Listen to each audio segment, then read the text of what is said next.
അപ്പോൾ ഗൈസ്, ഞാൻ ഇന്നത്തെ വീഡിയോയിൽ പറയാൻ പോകുന്നത്, നിങ്ങളെല്ലാവരും ആപ്പ് ഡൗൺലോഡ് ചെയ്യാൻ പ്ലേ സ്റ്റോർ ഉപയോഗിക്കാറില്ലേ? അപ്പോൾ ഡൗൺലോഡ് ചെയ്യാനും ആപ്പുകൾ അപ്ഡേറ്റ് ചെയ്യാനും. എന്നാൽ നിങ്ങളൊരു കാര്യം ശ്രദ്ധിച്ചിട്ടില്ല. നിങ്ങൾ ഈ ആപ്പുകളൊക്കെ അപ്ഡേറ്റ് ചെയ്യാൻ പ്ലേ സ്റ്റോറാണ് ഉപയോഗിക്കുന്നത്. അപ്പോൾ പ്ലേ സ്റ്റോർ എങ്ങനെ അപ്ഡേറ്റ് ചെയ്യും? അത് ചിന്തിച്ചിട്ടുണ്ടോ? അപ്പോൾ അതാണ് ഞാൻ ഇന്നത്തെ വീഡിയോയിൽ പറയാൻ പോകുന്നത്. Welcome to Devari YouTube channel. എല്ലാവരും സബ്സ്ക്രൈബ് ചെയ്യുക, ലൈക്ക് ചെയ്യുക, ഇൻസ്റ്റാ പേജിൽ സ്ക്രീൻ ഫോളോ ചെയ്യുക. സബ്സ്ക്രൈബ് ചെയ്യുമ്പോൾ തൊട്ടടുത്തുള്ള ബെല്ലേക്ക് ഓൺ ചെയ്തിട്ട് അതിൽ ആളെന്ന ഓപ്ഷൻ കൊടുക്കുക. എങ്കിൽ മാത്രമേ ഞാൻ ഇടുന്ന വീഡിയോ നോട്ടിഫിക്കേഷൻ നിങ്ങൾക്ക് അപ്പോൾ അതിന് കിട്ടത്തുള്ളൂ. അപ്പോൾ ഞാൻ ഒരിടത്ത് പോകാൻ നിൽക്കുകയാണ്. അതുകൊണ്ട് ഇനി ഫുൾ സ്ക്രീൻ എടുക്കാൻ കഴിയില്ല. അതുകൊണ്ടാണ് സ്ക്രീൻ റെക്കോർഡായിട്ട് ഓൺ ചെയ്തിട്ടിരിക്കുന്നത്. അപ്പോൾ നേരെ വീഡിയോയിലോട്ട് പോകും. അതിനകത്ത് പ്ലേ സ്റ്റോർ ഓപ്പൺ ചെയ്യുക. പ്ലേ സ്റ്റോർ ഓപ്പൺ ചെയ്തതിന് ശേഷം ഇവിടെ പ്രൊഫൈലേക്ക് എങ്ങാനും അവിടെ ക്ലിക്ക് ചെയ്യുക. പ്രൊഫൈലേക്ക് ക്ലിക്ക് ചെയ്തതിന് ശേഷം സെറ്റിങ്സ് ക്ലിക്ക് ചെയ്യുക.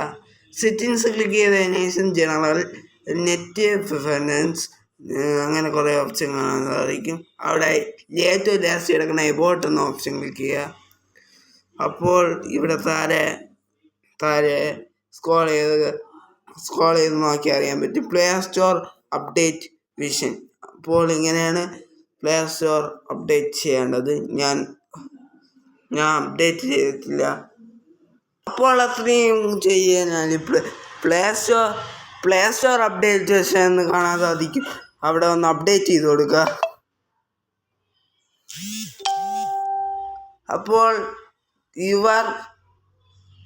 ഇങ്ങനെയാണ് നിങ്ങൾക്ക് മെസ്സേജ് വരണമെങ്കിൽ, അതായത് Google play store is update.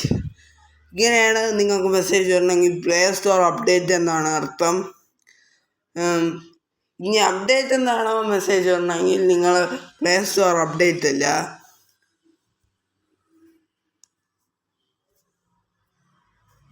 അപ്പോൾ ഇത്രയേ ഉള്ളൂ. വീഡിയോ ഇഷ്ടപ്പെട്ടാൽ ലൈക്ക് ചെയ്യുക, ഷെയർ ചെയ്യുക, സബ്സ്ക്രൈബ് ചെയ്യുക, കൂട്ടുകാർക്ക് ഷെയർ ചെയ്ത് കൊടുക്കുക, പിന്നെ കമൻറ്റും ചെയ്യുക. സബ്സ്ക്രൈബ് ചെയ്യുമ്പോൾ തൊട്ടടുത്തുള്ള ബെല്ലേക്കും കൂടെ ഓൺ ചെയ്തിട്ട് അതിൽ ആളെന്ന ഓപ്ഷൻ കൊടുക്കുക. എങ്കിൽ മാത്രമേ ഞാൻ വീഡിയോ ഇടുമ്പോൾ നിങ്ങൾക്ക് നോട്ടിഫിക്കേഷൻ അപ്പോൾ തന്നെ കിട്ടത്തുള്ളൂ. അപ്പോൾ നാളെ ഫുൾ സ്ക്രീൻ വീഡിയോ ആയിട്ട് വരാം. അതുവരേക്കും ബൈ ബൈ.